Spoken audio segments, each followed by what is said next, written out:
ಎಲ್ಲರಿಗೂ ನಮಸ್ಕಾರ. ಇದು ಸುದ್ದಿ ವಿಶ್ಲೇಷಣೆ. ನಾನು ಶಶಿಧರ್ ಭಟ್. ಕಳೆದ ಕೆಲವು ದಿನಗಳಿಂದ ನಾನು ಮೌನವಾಗಿದ್ದೆ. ನಾನು ಯಾವ ವಿಚಾರದ ಬಗ್ಗೆಯೂ ಮಾತನಾಡಲೇ ಇಲ್ಲ. ಹಲವರು ನಾನು ಕೇಳಿದ್ರು, ಯಾಕೆ ಮಾತನಾಡ್ತಾ ಇಲ್ಲ, ಯಾಕೆ ನಿಮ್ಮ ವಿಶ್ಲೇಷಣೆಗೆ ಬರ್ತಾ ಇಲ್ಲ. ನನಗೆ ಗೊತ್ತಿಲ್ಲ, ನನ್ನ ಗುಣನೇ ಹಾಗೆ.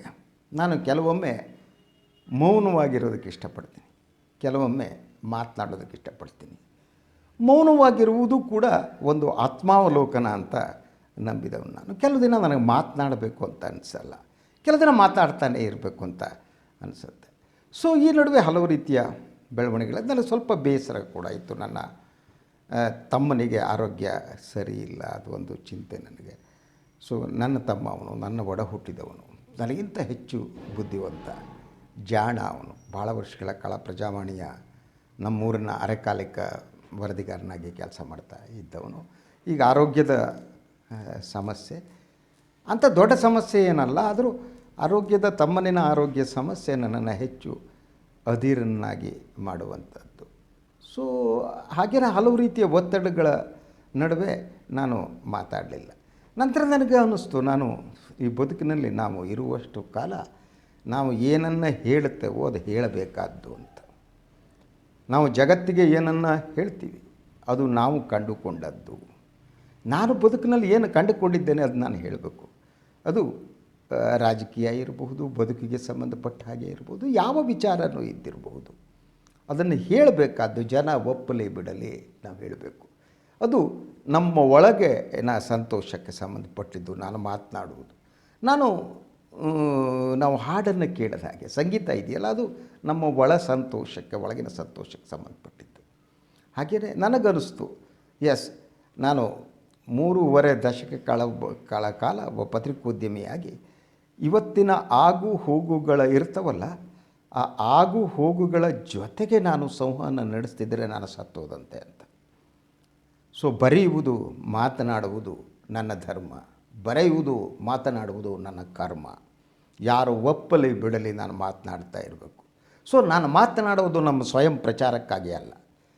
ನಾನು ಕುಳಿತು ಆಲೋಚನೆ ಮಾಡಿದೆ, ಹೌದು ನಾನು ಮಾತನಾಡಲೇಬೇಕು. ನನಗೆ ಹಲವರು ಹೇಳಿದ್ರು, ಯಾಕೆ ವಿಶ್ಲೇಷಣೆ ಮಾಡೋದನ್ನು ನಿಲ್ಲಿಸ್ಬಿಟ್ರಿ ಮಾಡಿ ಅಂತ. ಯಾಕೆಂದರೆ ಯೂಟ್ಯೂಬಲ್ಲಿ ಕನಿಷ್ಠ 1000 ಜನ ನನ್ನ ಮಾತನ್ನು ಕೇಳ್ತಾರಲ್ಲ, ಅದೇ ಬದುಕಿನ ಸುಕೃತ ಅಂತ ನಂಬಿದವು ನಾನು. ನನ್ನ ಮಾತನ್ನು ಕೇಳುವವರು ಇದ್ದಾರಲ್ಲ, ಅಂಥ ಒಂದು ಸನ್ನಿವೇಶದಲ್ಲಿ ನಾನು ಮಾತನಾಡದೆ ಓಡಿ ಹೋಗಬಾರ್ದು, ಮಾತನಾಡ್ತಾನೆ ಇರಬೇಕು.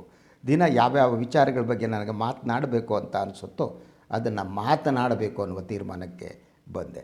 ಈ ಮಾತನಾಡುವುದು ನಮ್ಮ ಸ್ವಯಂ ಸಂತೋಷಕ್ಕಾಗಿ.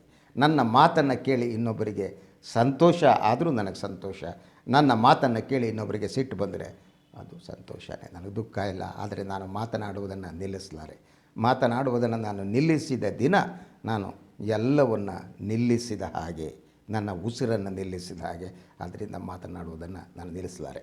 ಎಸ್, ಇವತ್ತು ನಾನು ಮಾತನಾಡ್ತಾ ಇರುವುದು ಸನ್ಮಾನ್ಯ ಮುಖ್ಯಮಂತ್ರಿ ಬಸವರಾಜ ಬೊಮ್ಮಾಯಿಯವರು ಈಗ 100 ದಿನಗಳ ಕಾಲವನ್ನು ಪೂರೈಸಿದ್ದಾರೆ. ಅವರು ಮುಖ್ಯಮಂತ್ರಿಯಾಗಿ 100 ದಿನಗಳು ಪೂರೈಸಿವೆ.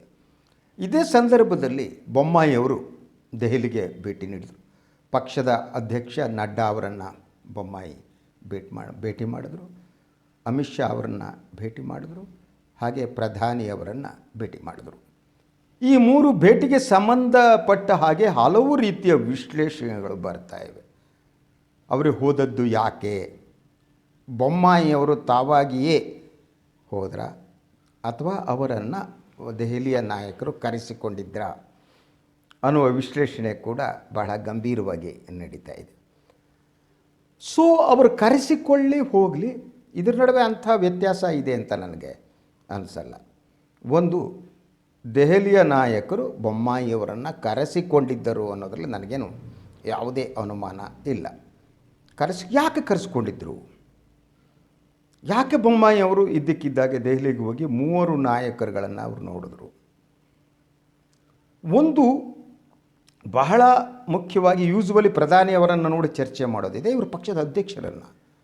ನಂತರ ನಂಬರ್ 2, ಗ್ರೇಟ್ ಅಮಿತ್ ಶಾ ಅವ್ರನ್ನ ಭೇಟಿ ಮಾಡಿದ್ರು. ಅದಾದ ಮೇಲೆ ಅವರು ಮಾತನಾಡ್ತಾ ಬಂದರು. ಅವರು ಹೇಳಿದ್ದು ಒಂದು ಪ್ರಶ್ನೆ ಬಹಳ ಮುಖ್ಯವಾದ್ದು. ಈಗ ರಾಜ್ಯದಲ್ಲಿ ಗಂಭೀರವಾಗಿ ಏನು ಚರ್ಚೆ ನಡೀತಾ ಇದೆಯಲ್ಲ, ಅದು ಬಿಟ್ ಕಾಯಿನ್ ವಿಚಾರದಲ್ಲಿ. ಇದರ ಬಗ್ಗೆ ರಾಜಕಾರಣಿಗಳ ಹಲವರು ಹೆಸರುಗಳು ಬರ್ತಿವೆ.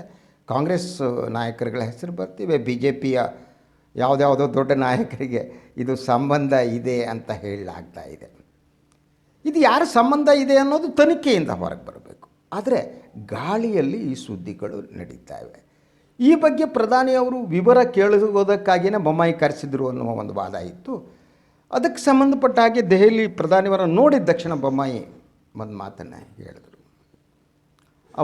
ಬೊಮ್ಮಾಯಿಯವರು ಹೇಳಿದ್ದು ಏನು ಅಂದರೆ, ಬಿಟ್ಕಾಯಿನ್ ವಿಚಾರದಲ್ಲಿ ಮೋದಿಯವರು ಕೇಳಿಲ್ಲ, ನಾನೇ ಪ್ರಸ್ತಾಪ ಮಾಡಿದೆ. ಆಗ ನೀವು ನಿಮ್ಮ ಕೆಲಸ ಮಾಡ್ಕೊಂಡು ಹೋಗಿ ಈ ಆರೋಪಗಳಿಗೆ ತಲೆ ಕೆಡಿಸಿಕೊಳ್ಳಬೇಡಿ ಅಂತ ಹೇಳಿದ್ರು.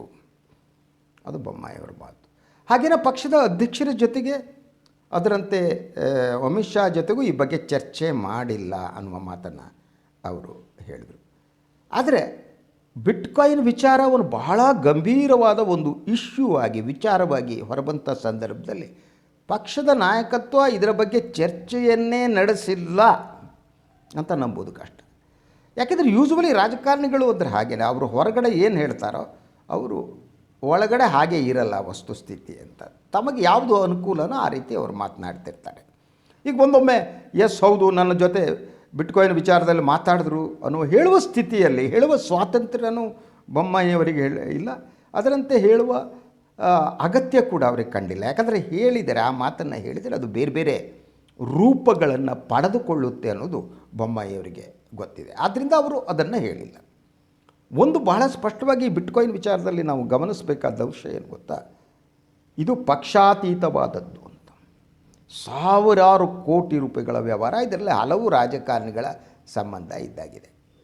ಕಾಂಗ್ರೆಸ್ ರಾಜಕಾರಣಿಗಳ ಜೊತೆಗಿನ ಸಂಬಂಧ ಇದೆ, ಬಿ ಜೆ ಪಿ ರಾಜಕಾರಣಿಗಳ ಜೊತೆಗಿನ ಸಂಬಂಧ ಇದೆ. ಎಲ್ಲ ರಾಜಕೀಯ ಪಕ್ಷಗಳ ನಾಯಕರು, ಒಬ್ಬರಲ್ಲ ಒಬ್ಬ ನಾಯಕರು ಇದರ ಜೊತೆ ಸಂಬಂಧ ಇದ್ದಂಗೆ ಕಾಣುತ್ತೆ ಇದು.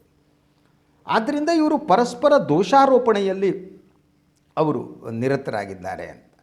ಏನು ಈ ಶ್ರೀಕೃಷ್ಣನಂತೆ, ಅವನು ಯಾವ ಕೃಷ್ಣನೋ ಗೊತ್ತಿಲ್ಲ, ಅವನು ದೊಡ್ಡ ಹ್ಯಾಕರ್. ಅವನು ಎಲ್ಲ ರಾಜಕಾರಣಿಗಳ ಜೊತೆ ಸಂಬಂಧ ಹೊಂದಿದ್ದಾನೆ ಅನ್ನೋದು ನನಗೇನು ಅನುಮಾನ ಕಾಣಿಸಲ್ಲ. ಈ ವಿಚಾರ ಚರ್ಚೆ ಆಗಿರಲೇಬೇಕು. ಬೊಮ್ಮಾಯಿಯವರು ಎಲ್ಲ ಸುಳ್ಳು ಹೇಳ್ತಿದ್ದಾರೆ, ಈ ಪ್ರಸ್ತಾಪ ಮಾಡುತ್ತಿಲ್ಲ. ಸರಿ, ಸುಳ್ಳು ಹೇಳುವುದು ಅವರ ಹಕ್ಕು. ಬೊಮ್ಮಾಯಿಯವರು ಸುಳ್ಳು ಹೇಳಬಾರದು ಅಂತ ಹೇಳಿದವರು ಯಾನ್ರಿ, ರಾಜಕಾರಣಿಗಳು ಸುಳ್ಳು ಹೇಳಲೇಬೇಕು. ಸೊ ಸುಳ್ಳು ಹೇಳ್ತಾರೆ. ಅವರು ಸುಳ್ಳು ಹೇಳದಿದ್ದರೆ ಅವ್ರು ರಾಜಕಾರಣಿಗಳಲ್ಲ, ಸತ್ಯ ಹರಿಶ್ಚಂದ್ರನ ಮೊಮ್ಮಕ್ಕಳಲ್ಲ. ಅವರು ಸುಳ್ಳು ಹೇಳ್ತೀರ, ಸುಳ್ಳು ಹೇಳ್ತಾರೆ. ಆದರೆ ಇತ್ತೀಚೆಗೆ ಒಂದು ಚರ್ಚೆ ಆಗ್ತಿರೋ ಇನ್ನೊಂದು ವಿಚಾರ, ಬೊಮ್ಮಾಯಿಯವರ ಈ 100 ದಿನಗಳಲ್ಲಿ ಸಂದರ್ಭದಲ್ಲಿ ಏನು ಗೊತ್ತಾ, ಮುಖ್ಯಮಂತ್ರಿಗಳು ಬದಲಾಗುತ್ತಾರೆ ಅನ್ನುವ ಮಾತು ರಾಜಕೀಯ ವಲಯದಲ್ಲಿ ಕೇಳಿಬರ್ತಾ ಇದೆ. ಇದೇ ಮಾತನ್ನು ಕಾಂಗ್ರೆಸ್ನ ಹಲವು ನಾಯಕರುಗಳು, ಬೇರೆ ಬೇರೆ ನಾಯಕರುಗಳು ಹೇಳ್ತಿದ್ದಾರೆ. ಜನವರಿ ಹೊತ್ತಿಗೆ ಬೊಮ್ಮಾಯಿ ಬದಲಾದರೂ ಆಗಬಹುದು ಅನ್ನುವ ಮಾತು ಕೇಳಿಬರ್ತಿದೆ. ಇಂತಹ ಮಾತುಗಳು ಎಲ್ಲಿ ಹುಟ್ಟಿ ಬರ್ತವೆ? ಈ ಮಾತುಗಳನ್ನು ಹರಡುತ್ತಿರುವವರು ಯಾರು? ಒಂದು, ಬೊಮ್ಮಾಯಿಯರು ಬದಲಾಗಬಹುದು ಅಂತ ಮಾತನಾಡೋದಕ್ಕೆ ಹಲವು ರೀತಿ ಕಾರಣ ಇದೆ. ಬಿ ಜೆ ಪಿಯವರಿಗೆ ಒಂಥರ ಈ ಮುಖ್ಯಮಂತ್ರಿಗಳನ್ನ ಬದಲು ಮಾಡೋದು ಅಂದರೆ ಇಸ್ಪಿಟ್ಟು ಎಲ್ಲ ಎತ್ತಿ ಈ ಕಡೆ ಹಾಕಿದಾಗ ಅವ್ರು ಎತ್ತೆತ್ತು ಹಾಕ್ತಾನೆ ಇರ್ತಾರೆ. ಅವ್ರು ಬೇಕಾದ್ರು ಇಲೆಕ್ಷನ್ ಬಂತು 6 ತಿಂಗಳಿದೆ ಅಂದಾಗ ಮುಖ್ಯಮಂತ್ರಿ ಬದಲು ಮಾಡ್ತಾರೆ. ಅದಕ್ಕೆ ಯಾರೋ ಬರುತ್ತೆ, ನಾನು ಮಾತಾಡ್ತಾ ಇದ್ದೆ, ಈಗ ಹೌದಾ, ಈಗ ಮಾಡಬಹುದಾ, ಅದು ತೊಂದರೆ ಆಗಲ್ವ ಅಂತ ನಾನಂದೆ. ಇದು ಆಲ್ಸೋ ಒಂದು ಗೇಮ್ ಪ್ಲ್ಯಾನ್ ಅಂತ. ಈ ಗುಜರಾತ್ನಲ್ಲಿ ಎಷ್ಟು ಮುಖ್ಯಮಂತ್ರಿಗಳನ್ನ ಬದಲು ಮಾಡಿದ್ರು ಏನೋ ಒಂದು ಗೊತ್ತಿದೆ, ಬೇರೆ ಬೇರೆ ರಾಜ್ಯಗಳಲ್ಲಿ. ಅಂದರೆ ಒಂದು ಎಂಟಿ ಇನ್ಕಂಬೆನ್ಸಿ ಏನಿರುತ್ತಲ್ಲ, ಆ ಎಂಟಿ ಇನ್ಕಂಬೆನ್ಸಿ ಪರಿಣಾಮವನ್ನು ಯಾವನು ಆ ನಾಯಕನಿದಾನೋ ಅವನ ತಲೆ ಮೇಲೆ ಹಾಕಿ ಬದಲಿಸ್ಬಿಟ್ಟು ತಾವು ಸೇಫ್ ಅನಿಸೋದು ಒಂದು. ಎರಡನೇದಾಗಿ ಸರ್ಕಾರದ ವೈಫಲ್ಯ, ಕೇಂದ್ರ ಮತ್ತು ರಾಜ್ಯ ಸರ್ಕಾರಗಳ ವೈಫಲ್ಯವನ್ನು ಒಬ್ಬ ವ್ಯಕ್ತಿಯ ಮೇಲೆ ಹಾಕಿ ಕೇಂದ್ರ ನಾಯಕತ್ವ ಅಂದರೆ ಮೋದಿ ಮತ್ತು ಅಮಿತ್ ಶಾ ತಾವು ಪುನೀತರಾದ್ವಿ ಅಂತ ಅಂದ್ಕೊಳ್ಳೋದು. ಸೊ ಇದು ಎರಡೂ ಕೂಡ ಉದ್ದೇಶ ಏನಿದೆ, ಅದು ಉದ್ದೇಶವೋ ದುರುದ್ದೇಶವೋ ದುರಾಲೋಚನೆಯೋ ಯೋಚನೆ ಮಾಡಿ they are playing like that. ಆದ್ದರಿಂದ ಕರ್ನಾಟಕದಲ್ಲಿ ಮಾಡಲ್ಲ ಅಂತ ಹೇಳೋಕೆ, ಆದರೆ ನಾನು ಯಾರ ಹತ್ರ ಹೇಳ್ತಾ ಇದ್ದಾರೆ, ಸರ್ ಏನು ಸರ್ ಇದೇನೋ ಆಗ್ತಾಯಿದೆ ಅಂದರು ಬಿ ಜೆ ಪಿ. ಏನೋ ಅಂದೆ, ಬೊಮ್ಮಾಯಿಯವರು ಬದಲಾಗ್ಬಿಟ್ರೆ ಸಂತೋಷ್ ಏನಾರು ಬಂದು ಕೂತ್ಕೊಬಿಟ್ರೆ ಏನು ಸರ್ ಅಂದರು ಒಬ್ಬರು. ಆಯಿತಾ, ಇನ್ನೊಬ್ಬರು ನನಗೆ ಯಾರೋ ಅಂದರು, ಸಂತೋಷಿಗೂ RSS ಕೆಲವು ನಾಯಕರಿಗೆ ಆಗಲ್ಲ ಅಂದರೆ ಈ ಎಲ್ಲ ಮಾತುಗಳು ಮೇಲ್ನೋಟಕ್ಕೆ ನೋಡುವಷ್ಟು ನಿಜ ಸತ್ಯ ಅಲ್ಲದೆ ಇರಬಹುದು. ಆದರೆ ಇದಕ್ಕೆಲ್ಲದಕ್ಕೂ ಕೂಡ ಹಿನ್ನೆಲೆಯೇ ಒಂದು ಕಾರಣ ಇರುತ್ತೆ ಅಂತ. ಬೊಮ್ಮಾಯಿ ಬದಲಾವಣೆಯ ಮಾತು ಯಾಕೆ ಬರ್ತಾ ಇದೆ, ಅದನ್ನು ಯಾರು ಹರಡ್ತಾ ಇದ್ದಾರೆ ಅಂತ. ಪಕ್ಷದ ವರಿಷ್ಠರಲ್ಲಿ ಯಾರೋ ಈ ಬಗ್ಗೆ ಆಲೋಚನೆ ಮಾಡ್ತಾ ಇರಬಹುದಾ. ಬೊಮ್ಮಾಯಿ ಈಸ್ ನಾಟ್ ಸೇಫ್ ಅಂತ. ಇದರಿಂದ ನಾವು ಅರ್ಥ ಮಾಡ್ಕೋಬೇಕಾದ್ರೆ ಬೊಮ್ಮಾಯಿ ಸೇಫ್ ಅಲ್ಲ. ಒಂದು, ಬೊಮ್ಮಾಯಿ ಏನು ಯಡಿಯೂರಪ್ಪನವರ ರಿಪ್ಲೇಸ್ಮೆಂಟ್ ಆಗಿ ಬೆಳೀತಾ ಇರುವ ಲಕ್ಷಣಗಳು ಕಾಣ್ತಾ ಇಲ್ಲ. ಅಂದರೆ ಅದು ಸುಲಭ ಕೂಡ ಅಲ್ಲ. ಈಗ ಯಡಿಯೂರಪ್ಪನಂಥ ಒಬ್ಬ ನಾಯಕರನ್ನು ರಿಪ್ಲೇಸ್ ಮಾಡೋದಿರುತ್ತಲ್ಲ, ಇನ್ನೊಬ್ಬ ನಾಯಕ ಬರೋದಿದೆಯಲ್ಲ, ಅದು ಭಾಳ ಕಷ್ಟದಾಯಕ. ಯಾಕಂದರೆ ಈ ಮಾಸ್ ಲೀಡರ್ಗಳು ಒಂದೊಂದು ಕಾಲಘಟ್ಟದಲ್ಲಿ ಹುಡ್ತಾರೆ. ನಾವು ಹಲವಾರು ಭಿನ್ನಾಭಿಪ್ರಾಯಗಳ ನಡುವೆ ಕೂಡ ನಮಗೆ ಗೊತ್ತಿರಬೇಕಾದ್ದು ಯಡಿಯೂರಪ್ಪ ಮಾಸ್ ಲೀಡರ್ ಆಗಿದ್ದಾರೆ, ಅವ್ರು ರಿಪ್ಲೇಸ್ ಮಾಡೋದು ಕಷ್ಟ, ಸಾಧ್ಯ ಇಲ್ಲ ಅಂತ. ಏನು ಬೊಮ್ಮಾಯಿಯವನ್ನ ತಂದು ಕೂಡಿಸಿದ್ದು ಏನು ಯಡಿಯೂರಪ್ಪನವ್ರನ್ನ ರಿಪ್ಲೇಸ್ ಮಾಡುವ ಒಂದು ಲಕ್ಷಣಗಳು. ರಿಪ್ಲೇಸ್ಮೆಂಟ್ ಅಂದರೆ ಕೇವಲ ಭೌತಿಕ ರಿಪ್ಲೇಸ್ಮೆಂಟ್ ಅದು ಮಾತ್ರ ಅಲ್ಲ, ಅದನ್ನು ಮೀರಿ ನಾಯಕತ್ವದ ರಿಪ್ಲೇಸ್ಮೆಂಟ್. ಅದು ಏನಾಯಿತು, ಮೊನ್ನೆಯ ಚುನಾವಣೆ 2 ಕ್ಷೇತ್ರಗಳಲ್ಲಿ ನಡೀತು. ಎಸ್ಪೆಷಲಿ ಮುಖ್ಯಮಂತ್ರಿಗಳ ಪಕ್ಕದ ಕ್ಷೇತ್ರ ಇದೆಯಲ್ಲ, ಅಲ್ಲಿ ಬಿ ಜೆ ಪಿ ಸೋತಿದ್ದು ಬಹಳ ದೊಡ್ಡ ಹೊಡೆತ ಬಿ ಜೆ ಪಿಗೆ.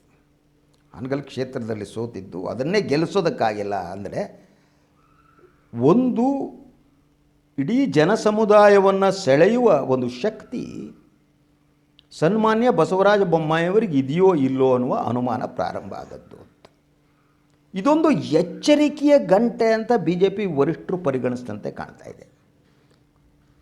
ಇವರ ನಾಯಕತ್ವದಲ್ಲಿ ಮುಂಬರುವ ವಿಧಾನಸಭಾ ಚುನಾವಣೆಯನ್ನು ಗೆಲ್ಲುವುದು ಕಷ್ಟ ಅಂತ ಬಿ ಜೆ ಪಿ ವರಿಷ್ಠರಿಗೆ ಅನ್ನಿಸಿದಂತೆ ಕಾಣ್ತಾ ಇದೆ.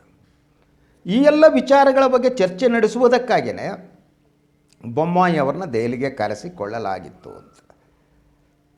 ಸೊ ರೀಜನ್ಯುವೇಟ್ ಅಂದರೆ ಪಾರ್ಟಿಯ ಪುನಶ್ಚೇತನಗೊಳಿಸೋದು ಹೇಗೆ, ಯಡಿಯೂರಪ್ಪನವರು ಇಲ್ಲದೆ ಪಾರ್ಟಿ ಕಟ್ಟೋದು ಹೇಗೆ, ಇದು ಭಾಳ ದೊಡ್ಡ ಸವಾಲು ಬಿ ಜೆ ಪಿಗೆ.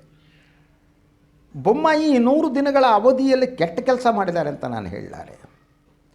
ಏನೋ ಮಾಡೋದಕ್ಕೆ ಟ್ರೈ ಮಾಡ್ತಿದ್ದಾರೆ ಅಂತ ಕಾಣುತ್ತೆ. ಆದರೆ ಅಷ್ಟಕ್ಕೆ ಪಕ್ಷದ ವರಿಷ್ಠರು ತೃಪ್ತರಾಗುವಂತೆ ಕಾಣ್ತಾ ಇಲ್ಲ. ಒಂದು, ಪಕ್ಷವನ್ನು ಗೆಲ್ಲಿಸುವ ಶಕ್ತಿ ಏನಿದೆ ಅದು ಬೊಮ್ಮಾಯಿ ಅವರಿಗೆ ಬಂದಾಗ ಕಾಣ್ತಾ ಇಲ್ಲ. ಫಸ್ಟ್. ಎರಡನೇದು, ಲಿಂಗಾಯತ ನಾಯಕತ್ವವನ್ನು ಸ್ವೀಕರಿಸಿ ನಾನೇ ಲಿಂಗಾಯತ ನಾಯಕ ಅಂತ ಒಂದು ಆ ಜನಸಮುದಾಯಕ್ಕೆ ಮೆಸೇಜ್ ಕೊಡೋದಕ್ಕೂ ಕೂಡ ಬೊಮ್ಮಾಯಿ ಅವರಿಗೆ ಸಾಧ್ಯ ಆಗ್ತಾಯಿಲ್ಲ. ಇದು ಎರಡನೇ ವೈಫಲ್ಯ. ಮೂರನೇದು, ಬಿ ಜೆ ಪಿಯ ಒಳಗಡೆ ಏನಿದ್ದಾರೆ ಎಲ್ಲರೂ ಕೂಡ ಬೊಮ್ಮಾಯಿಯವ್ರನ್ನು ಪಕ್ಷದ ಮೂಲ ಪುರುಷ ಅಂತ ಪರಿಗಣಿಸ್ತಾ ಇಲ್ಲ. ಅವರ ಹಳೆಯ ರಾಜಕೀಯ ಬದುಕೇನಿದೆ ಅದಕ್ಕೂ ಕೂಡ ಅದಕ್ಕೆ ಕಾರಣ ಇರುವ ಜೆ ಡಿ ಎಸ್ನಲ್ಲಿದ್ದರು, ಜನತಾ ಪರಿವಾರದಿಂದ ಬಂದವರು. ಒಂದು. ಎರಡನೇದಾಗಿ ಅವರಲ್ಲೊಂದು ಎಗ್ರೆಸಿವ್ನೆಸ್ ಕಾಣ್ತಾ ಇಲ್ಲ. ಒಬ್ಬ ನಾಯಕ ಎಗ್ರೆಸಿವ್ ಆಗಿರಬೇಕಾಗತ್ತೆ. ಸರಿ ತಪ್ಪು, ನಾನು ನಾಯಕ ಅನ್ನುವುದು ಒಂದು ದೃಢವಾದ ನಿಲುಮೆಯನ್ನು ತೆಗೆದುಕೊಳ್ಳೋದ್ರ ಮೇಲೆ ತೀರ್ಮಾನ ಆಗುತ್ತೆ. ಬೊಮ್ಮಾಯಿ ಒಳ್ಳೆ ಮನುಷ್ಯ, ಏನೋ ಮಾಡ್ತಿದ್ದಾರೆ, ತೊಂದರೆ ಕೊಡ್ತಿಲ್ಲ ಅನ್ನೋದು ಬಿಟ್ಟರೆ ಆ ನಾಯಕತ್ವದ ಲಕ್ಷಣಗಳೇನಿವೆ ಈ 100 ದಿನಗಳಲ್ಲಿ ಅವರು ತೋರಿಸಿಲ್ಲ. ಎದೆಗಾರಿಕೆಯನ್ನು ತೋರಿಸಿಲ್ಲ. ಯಡಿಯೂರಪ್ಪನವರ ಕ್ಲಚಸ್ಸಿಂದ ಸಂಪೂರ್ಣವಾಗಿ ಹೊರಬರುವ ಲಕ್ಷಣವನ್ನು ತೋರಿಸಿಲ್ಲ. ಆಡಳಿತದಲ್ಲಿ ಪ್ರಬಲವಾದ ತಮ್ಮ ಹೆಜ್ಜೆ ಗುರುತುಗಳನ್ನು ಮೂಡಿಸುವ ಲಕ್ಷಣವನ್ನು ಅವರು ತೋರಿಸಿಲ್ಲ ಅಂತ. ಸೊ ಈ ಎಲ್ಲ ಕಾರಣದಿಂದ ಅವರ ತಲೆಯ ಮೇಲೆ ಒಂದು ತೂಗುಗತ್ತಿ ಇದೆ. ಬಿ ಜೆ ಪಿ ನೆಕ್ಸ್ಟ್ ಜನವರಿನ ಫೆಬ್ರವರಿ ಹೊತ್ತಿಗೆ ಅವ್ರನ್ನ ಬದಲಿಸ್ಬೋದು ಅನ್ನುವ ಮಾತು ಬರ್ತಾ ಇರೋದು ಇದೇ ಕಾರಣಕ್ಕೆ. ಮತ್ತು ಈ ಮಾತು ಸ್ಪ್ರೆಡ್ ಆಗುವಂತೆ ಬಿ ಜೆ ಪಿಯ ಒಳಗಡೆ ಇರುವವರೇ ಕೆಲವರು ಅದನ್ನು ಸ್ಪ್ರೆಡ್ ಮಾಡ್ತಿದ್ದಾರೆ. ಈ ಮೂಲಕ ಬೊಮ್ಮಾಯಿಯವ್ರನ್ನ ಅಸ್ಥಿರಗೊಳಿಸುವುದು ಒಂದಾದರೆ, ನೆಕ್ಸ್ಟ್ ಮಾಡಬೇಕಾದ ಅನಿವಾರ್ಯ ಸ್ಥಿತಿ ಬಂದರೆ ಅದಕ್ಕೆ ವೇದಿಕೆಯನ್ನು ಸೃಷ್ಟಿಸುವುದೇನಿರುತ್ತಲ್ಲ ಅದು ಇನ್ನೊಂದು ಕಾರಣ ಅಂತ ನಾನು ನಂಬಿದ್ದೇನೆ. ಸೊ ಇಲ್ಲಿ ಎಲ್ಲ ಕಾರಣದಿಂದ ಈ ಚರ್ಚೆ ರಾಜಕೀಯವಾಗಿ ನಡೀತಾ ಇದೆ. ಬೊಮ್ಮಾಯಿಯವರ 100 ದಿನ ಇದೆಯಲ್ಲ, ಈ 100 ದಿನದಲ್ಲಿ ಅವರು ಹೆಜ್ಜೆಯ ಗುರುತನ್ನು ಮೂಡಿಸಿಲ್ಲ. ಒಬ್ಬ ಪ್ರಬಲ ನಾಯಕರಾಗಿ ಹೊರಹೊಮ್ಮುವ ಲಕ್ಷಣಗಳು ಕೂಡ ಕಾಣ್ತಾ ಇಲ್ಲ.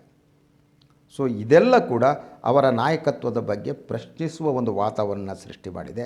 ಅದರ ಜೊತೆಗೆ ಬಿಟ್ ಕಾಯಿನ್ ಈ ಹಗರಣಗಳು ಅದು ಇದು ಸೇರಿವೆ. ಹಾಗಿದ್ದರೆ ಬಿ ಜೆ ಪಿ ವರಿಷ್ಠರು ನಾಳೆ ಬೆಳಗ್ಗೆನೇ ಬದಲು ಮಾಡ್ತಾರೆ ಅಂತ ನಾನು ಅನ್ನಲ್ಲ. Bommai is in danger. Bommai ನಾಯಕತ್ವ ಅಪಾಯದಲ್ಲಿದೆ. ಅಪಾಯದಲ್ಲಿದೆ ಅಂತ ಕಣ ಮುಗ್ದೇ ಹೋಯಿತು ಅಂತ ಅರ್ಥ ಅಲ್ಲ. Is in danger. ಅದು ಅಪಾಯದಲ್ಲಿ ಇರುವುದರಿಂದ ಮುಂದೆ ಬಿ ಜೆ ಪಿ ವರಿಷ್ಠರು ಮತ್ತು ಯಾವ ರೀತಿಯ ತೀರ್ಮಾನ ಯಾವಾಗ ಬೇಕಾದರೂ ತಗೊಳ್ಳೋದ್ರಿಂದ ಅವರು ಹೀಗೆ ಮಾಡ್ತಾರೆ ಅಂತ ನೀವು ವಿಶ್ಲೇಷಣೆ ಮಾಡೋದು ಕಷ್ಟ. ಸೊ ನಾಯಕತ್ವದ ಗುಣವನ್ನು ಬೊಮ್ಮಾಯಿ ಪ್ರದರ್ಶಿಸ್ತಾರ, ಎದೆ ಉಬ್ಬಿಸಿ ನಡೀತಾರ, ಎದೆಗಾರಿಕೆಯನ್ನು ತೋರಿಸ್ದಿದ್ದರೆ ಅವರು ಅವರ ನಾಯಕತ್ವದಲ್ಲಿ ಮುಂದಿನ ಚುನಾವಣೆಯನ್ನು ಎದುರಿಸೋದು ಕಷ್ಟ ಅಂತ ಹೇಳ್ತಾ ಇವತ್ತಿನ ಈ ವಿಶ್ಲೇಷಣೆಯನ್ನು ಮುಗಿಸ್ತೀನಿ. ಆಗಾಗ ಬಂದು ನಾನು ಅಂದ್ಕೊಂಡೆ ನನಗೇನು ಅನ್ನಿಸ್ತೋ ಮಾತಾಡ್ತಿರ್ತೀನಿ ಕಣ್ರಿ. ಬೈಯೋರು ಬೈಯಲಿ, ಮಾತಾಡೋರು ಮಾತಾಡಲಿ. ಮಾತನಾಡುವುದು ನನ್ನ ಕರ್ಮ, ಅದು ನನ್ನ ಧರ್ಮ. ಓಕೆ, ಎಲ್ಲರಿಗೂ ಒಳ್ಳೆಯದಾಗಲಿ. ನಮಸ್ಕಾರ.